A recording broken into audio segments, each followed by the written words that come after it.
Good morning. The Francis Barnett two-part video. First in the workshop because I thought it's easier to explain what's what, and then I'm going to take it outside and try and dot it up.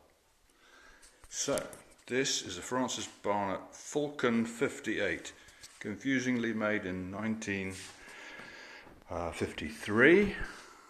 Its original mileage came out of a pigsty, belonged to the father-in-law of Eric the Half-Bee, or Brumus, as he was known to several, who's Tostavin's main mechanic, and a lovely fella. He could sort of pick something up off the floor and spit on it and it would work.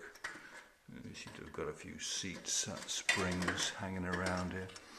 This is this part is pulled out of the pigsty, as I say.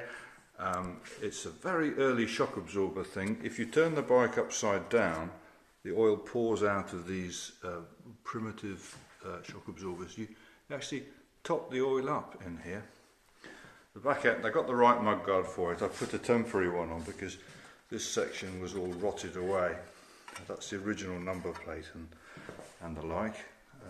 So I'm going to cut this mudguard off and graft it onto the one that should be on it, which has got valances in here. Okay. Funny little toolbox, can't remember what's in there, probably a few tools. The carburetor is kind of interesting because when you pull the throttle, the cable comes up. Look at that. How weird is that? The inner stays still and the outer rises up. Bizarre.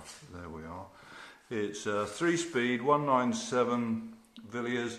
It's fully functional. Last on the road, there we are, 97.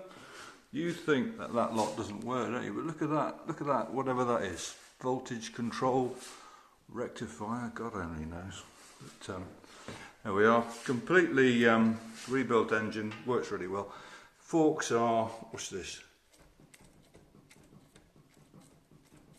I've got slightly worn bushes. Now luckily this bike comes with two entirely new sets of forks. It's got oodles and oodles of spares.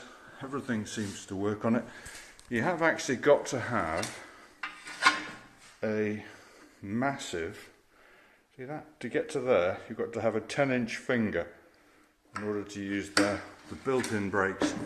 Same with the clutch. Look at that. You've got to, just to reach it, you've got to get out there. Anyway. Oh, one last thing. These things used to run on 16 to 1, so you got your straight 30 or your straight 40 oil, and you'd put a gallon in there, and this thing, if it wasn't quite so rusty, it's got measures on it, and you put your oil in there from your can, or on some bikes there'd be a thing that looked like a toolbox, but actually it was an oil container. You'd fill it up like that. You'd tip it in there, you'd shake the bike about, and off you go. God only knows what's in there, but we'll find out soon. It smells a bit. See you later.